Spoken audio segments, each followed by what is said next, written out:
everybody here. We're just celebrating the passage yesterday, the signing of this.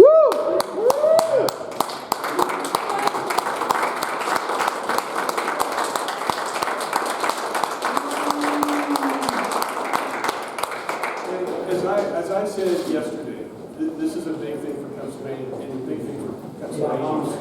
We're really not doing anything here other than giving a doctor and a patient the right to do what is their best estimate in the best interest of their patients. That's what we're trying to do, and this bill does that.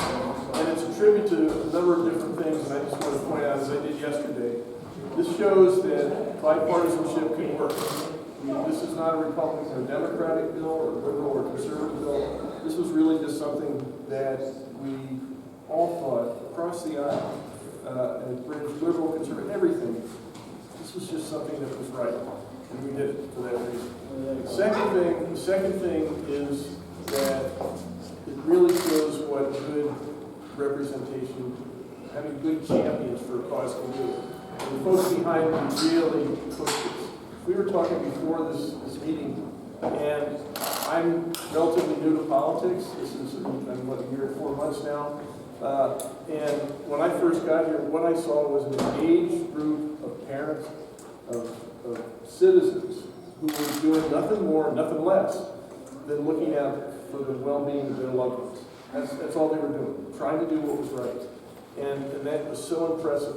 I mean, I ran in support of this when I ran for governor, but it was so nice to come and see people, like the ones that ran behind me, talking so eloquently and passionately about something for no other reason than it's going to make the lives of people they love better. And I talking to the senator, talking to representatives, I think that's what motivated all of us to really get involved with this and support it. And the final thing is, this is really something that does help all Pennsylvanians. That you are going to have access to treatment that we couldn't give you access to before. This is just a matter of your ability to do what you and your doctor think is right, and that's a good thing for Pennsylvania. And I said yesterday that this touches so many people. Just talking and hearing the stories earlier before we came out here. But there was a construction worker came up to me on I think Thursday morning. The bill passed Wednesday evening. He came up to me Thursday morning and he said he had a friend who has MS. And the friend is in the stage now where he's confined to a wheelchair. And he and his doctor have been struggling with the array of treatments that he could get. And he said he knew that the construction worker was going to be seeing me that day, and he said he wanted me to pass something on. He said, pass on to everybody in Harrisburg who has anything to do with this. Thank you. That's what he said. What you did made my life better. What you did gave me options that I didn't have before. And what you did is going to make my future maybe brighter than it would be without this bill. That's when doing what I'm doing, and I think you had that moment many times, President, you've had that moment many times. That's when doing what we did in this bill made perfect sense. So I am really proud to be with you, and I want to thank Senator Fulmer.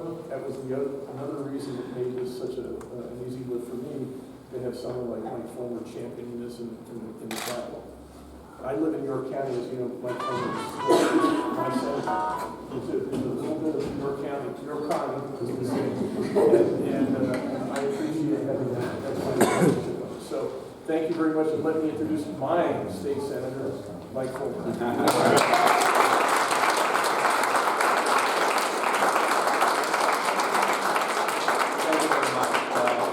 This is a great honor, but I have to tell you, this has been an educational journey for Mike Fulmer, and actually that educational journey started right here, in this municipal building down in the district office, with Lolly and Damon, and they came to me to see if I would help write a new piece of legislation with Senator Leach and do a cool crime sponsorship on trying to get this message out, and they left me a litany of information, which I took and read, and realized that this is the right thing to do.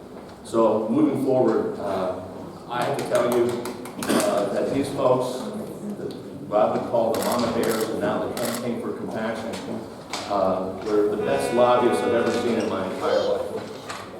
This was not about big money. There was no big lobbying firm behind this. These were everyday folks fighting for their right to have safe access to an alternative medication, to allow them to have one more arrow in their quiver as they do battle with their disease. That's all they were asking for that right.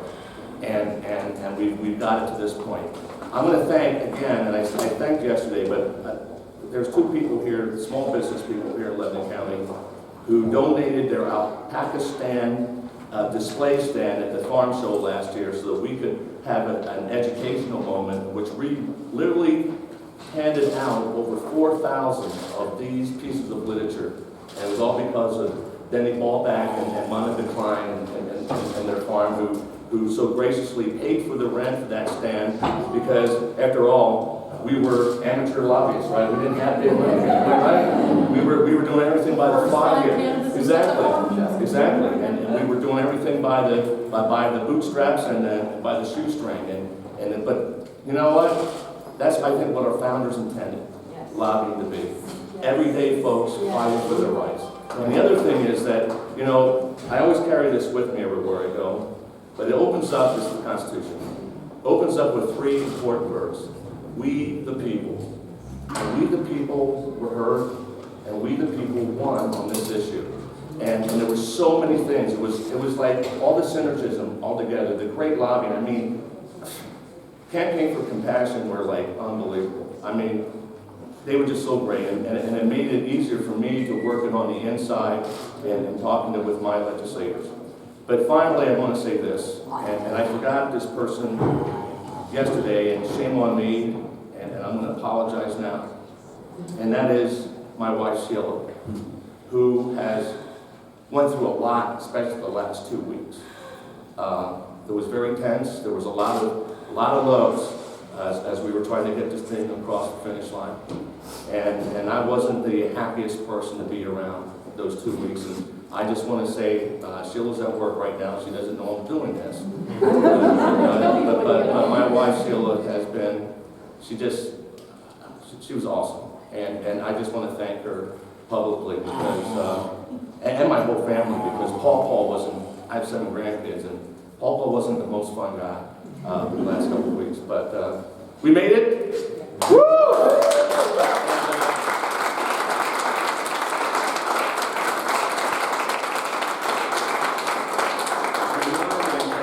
Again, this was synergistic. This was total teamwork. This was everybody. What I believe the bill ought to be: getting people at the table, getting discussion, having the negatives and the pros, and working it out and going forward. And none of this could have happened. I have to say to the next person I'm introducing here, Russ over in the House, Russ Diamond, Representative Diamond in the House, kept me informed on things that were going on and helped so much. And so I'm going to just turn it over to Russ, and it's your turn, dude. Thank you very much.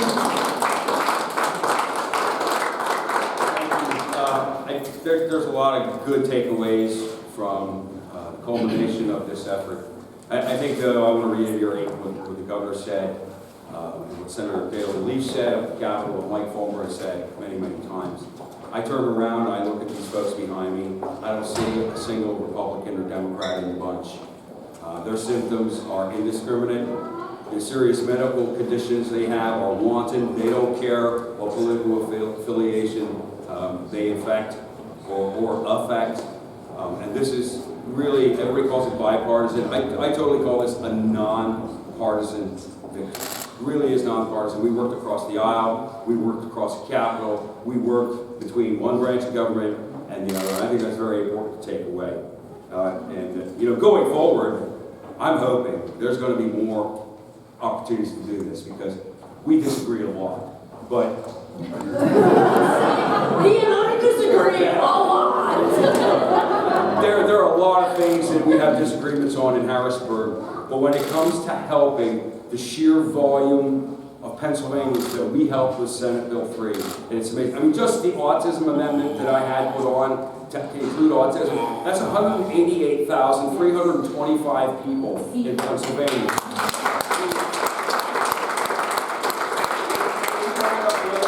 Serious medical condition. I really think we can get upwards of 1 million people that we may be able to help this one. That's an incredible victory. We do have more things that we can do like this. For instance, the industrial hemp bill, which is my bill, it's over in the Senate now. Hint, Senator. We need to get that out of the Senate, and the governor has already said he would sign it. So that's another topic that we can work together on. And again, Governor, I'm willing to work with you anytime on things that we can set aside our differences and focus on our similarities. Okay. All right.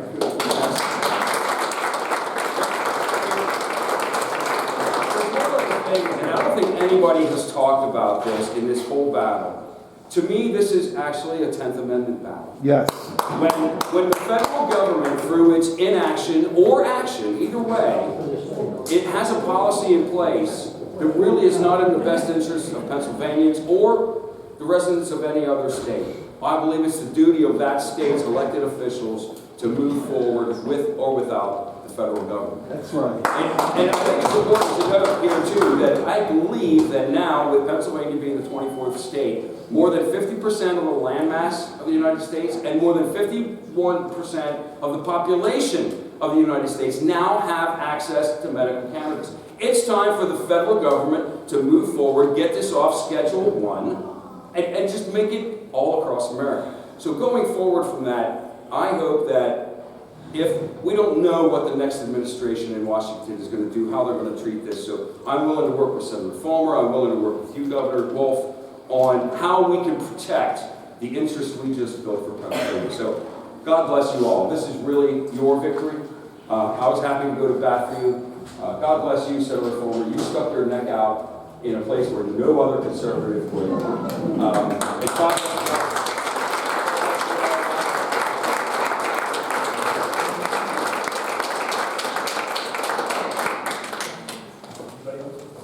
Anybody want to say anything?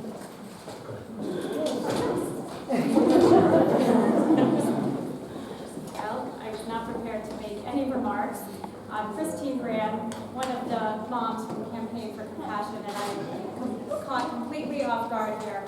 But I really want to thank the governor, who has not been an idle supporter.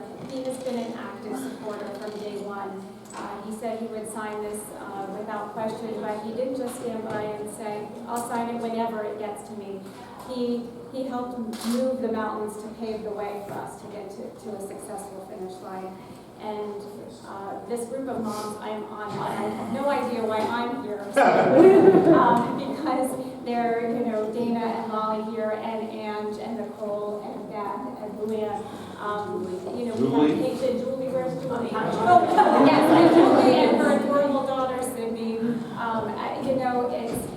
It is just a unique group of women, and we came together, and Luke, I don't know where Luke is there, and Les, and Dan. This was such a team effort, and it was not only just our group, but Senator Leach and Senator Fulmer and Representative Diamond. We all came up to the plate, and it was a phenomenal effort, grassroots like none other. So thank you, Governor. It was amazing.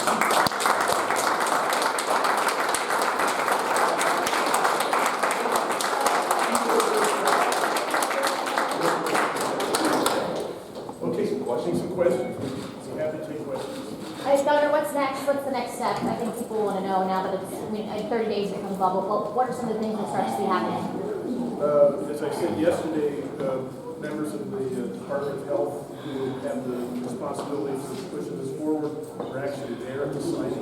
They got to work immediately, and the goal is to make this happen as quickly as possible in 30 days. There are going to be institutions of higher education, do research. We make sure that we get all these regulations in place. The board has to be constituted. The Department of Health is working on making sure this gets launched as quickly as possible. We're also asking action prosecutors around the state to be cognizant of the fact that this bill is now legal, and say that the people using medical marijuana, marijuana, better give them a break. And we're going to, the good news about this is that we're not the first state.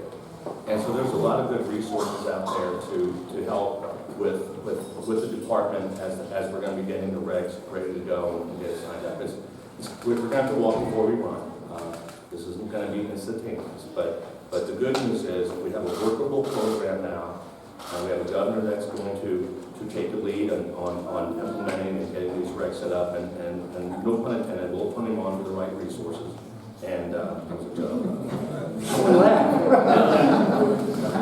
But we're going to make sure this gets done right.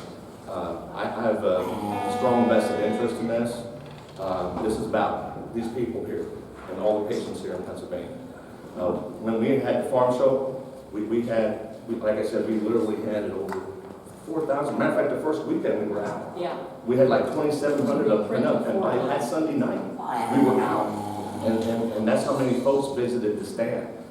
Many, thousands of folks who were self-medicated illegally. Not because they were trying to get a high, but because they wanted to feel human again. They wanted to feel like people again. And it actually helped them go to work. It actually helped them function. So our goal here is to make sure that the governor has all the tools in his tool chest to be able to move this thing forward.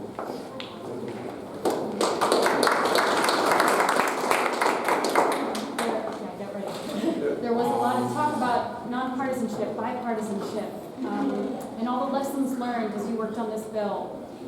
Do you have some message for someone sitting at home who was maybe a little bit miffed at watching the past year of the budget wrangling go on? I mean, do you think these, you guys know the building, do you think these are lessons that could be applied to other issues, or is this an issue that stands on its own? I think we're already doing that. I've been working with Senator John Blake and Senator Rob Top, templates with Senator John Eichelberger on our local government reform package, which came out of that disaster that happened in Harrisburg.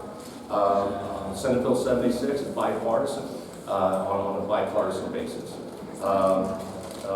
Civil asset forfeiture is another bipartisan effort that we're working across the aisle in a bipartisan manner.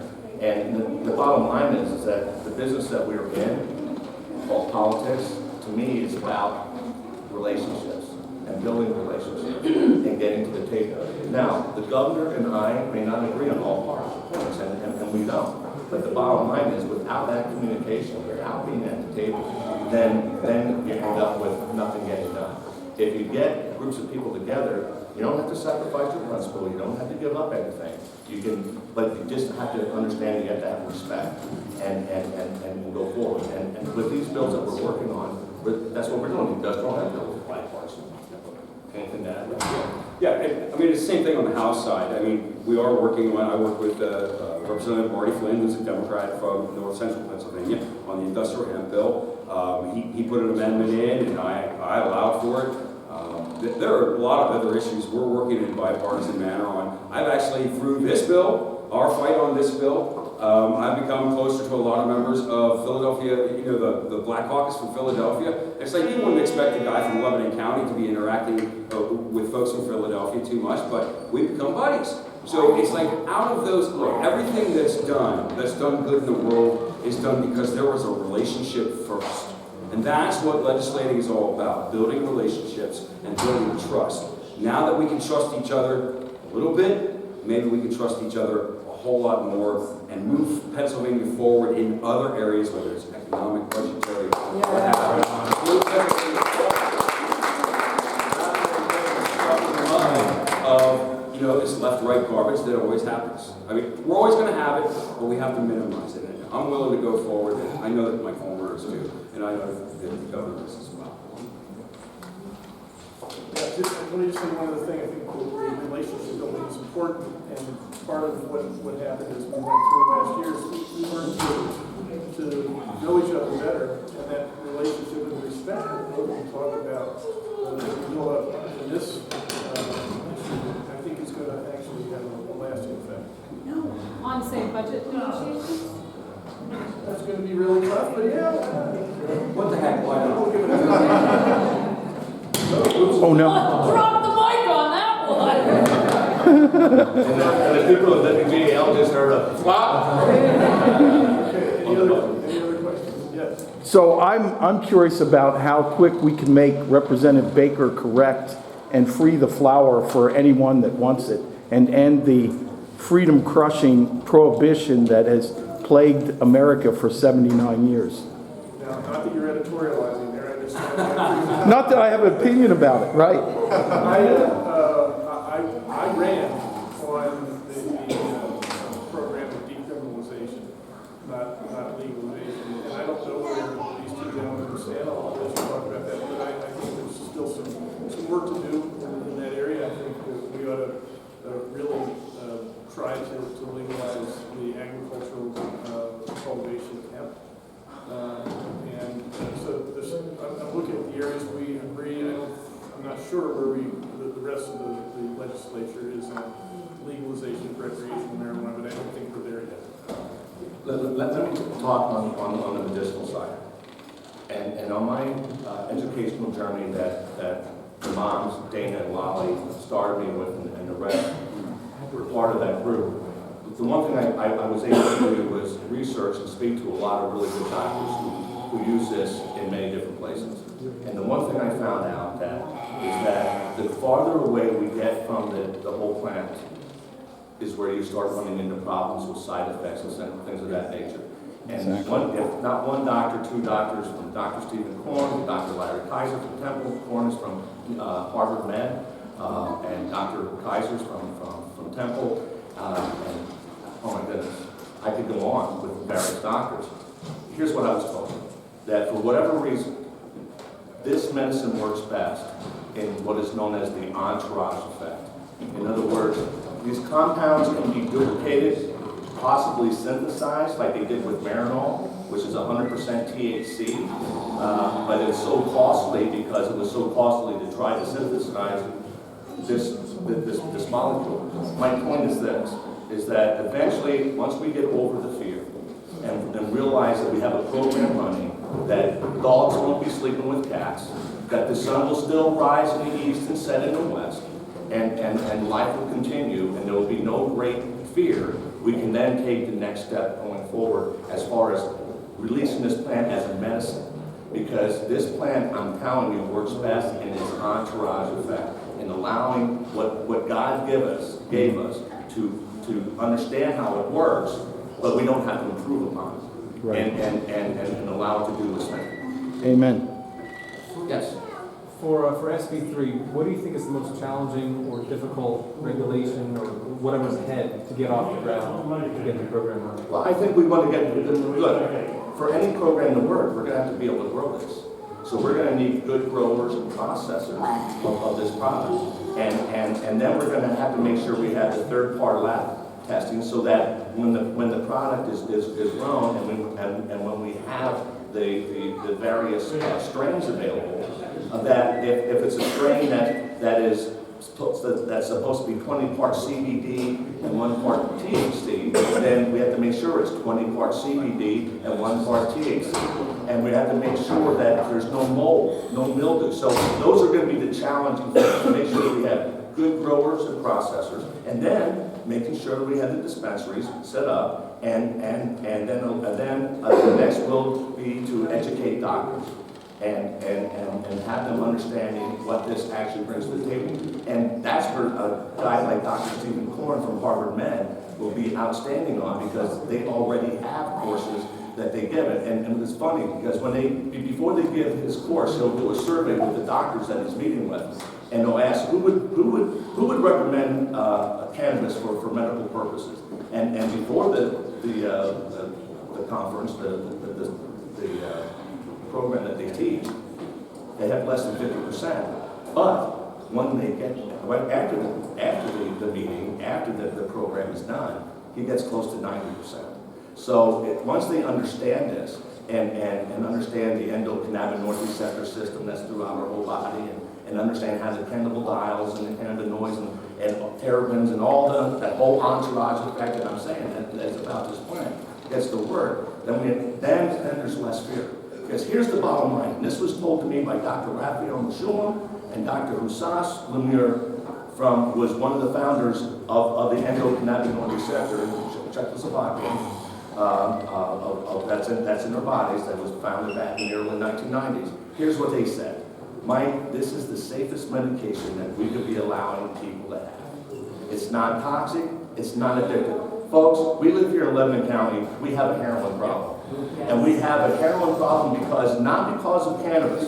We have a heroin problem because of Oxycontin, Percocet, and Vicodin. That is a fact. And we should not be surprised by that. We should not be surprised by that, because when they allow Oxycontin, Percocet, Vicodin, and all these other medications to be used for long-term pain medication, which it was never meant to be used for, when that was allowed to be done so, we now in the United States make up about 3% of the world's population. We use close to 80% of the prescribed opiates. We should not be surprised if we have an heroin addiction problem. This will help address that issue. I am telling you, because in every state that is used for alternative pain medication, their prescribed addiction, not only the addiction, but their overdose problems go down dramatically. And they continue to go down each year. So how will the state be reaching out to doctors to? Well, there's required 4-hour course in the mill that those who want to prescribe, and I think a lot of doctors are going to want to look into this and so forth, because there's a lot of success stories. You know, there was one thing about this whole thing, and I'm sorry I'm going to editorialize here a little bit, that got me the most irritated in this whole process. And that is when I was told from like the Pennsylvania Medical Society and so forth that we need more time, we need more studies, and I would send them, because the moms got me in touch with people like Dr. Jehan Marcoux and Dr. Jeff Raber, who was, by the way, born and raised here in Lebanon County, went to Cedar Crest, got his undergraduate work at Lebanon Valley College, and got his PhD out at USC, and is heavily involved in the industry.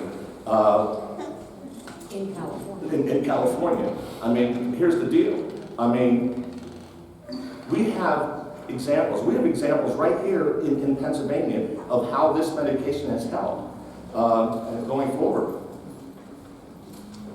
I have a good example. Lolly. I don't have to speak for Lolly. I'm going to let Lolly, who was one of the original moms, just continue that program. Just tell him. Tell him. Yay, Lolly.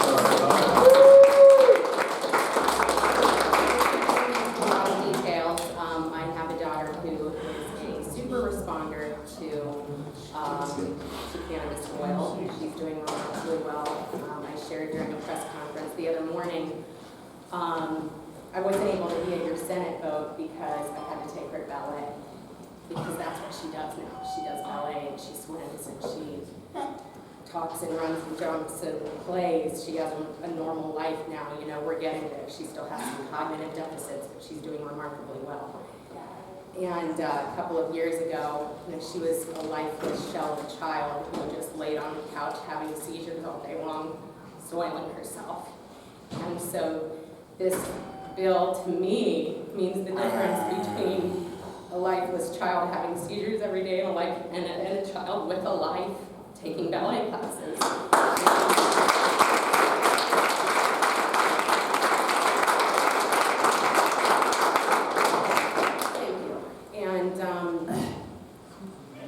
And I continue to fight for this because a lot of these mothers, for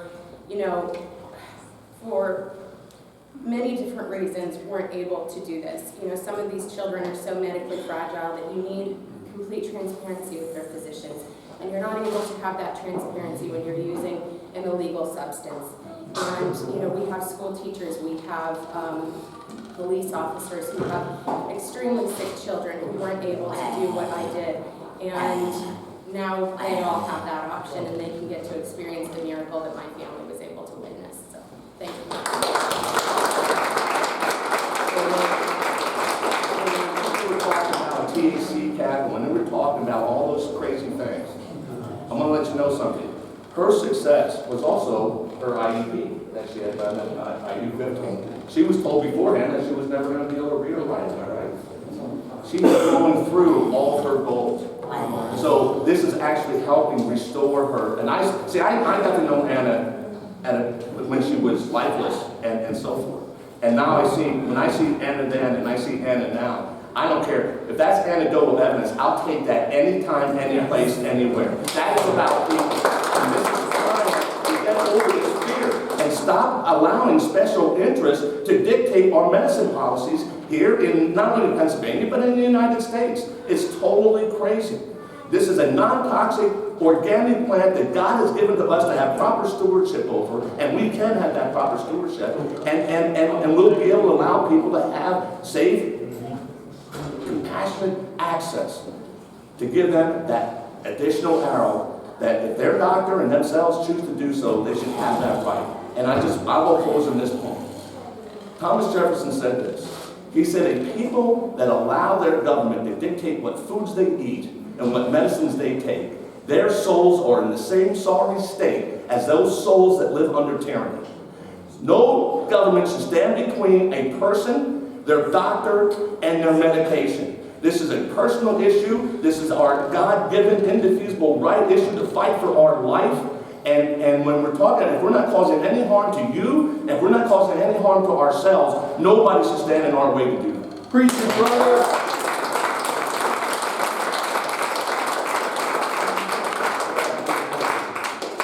Any more questions?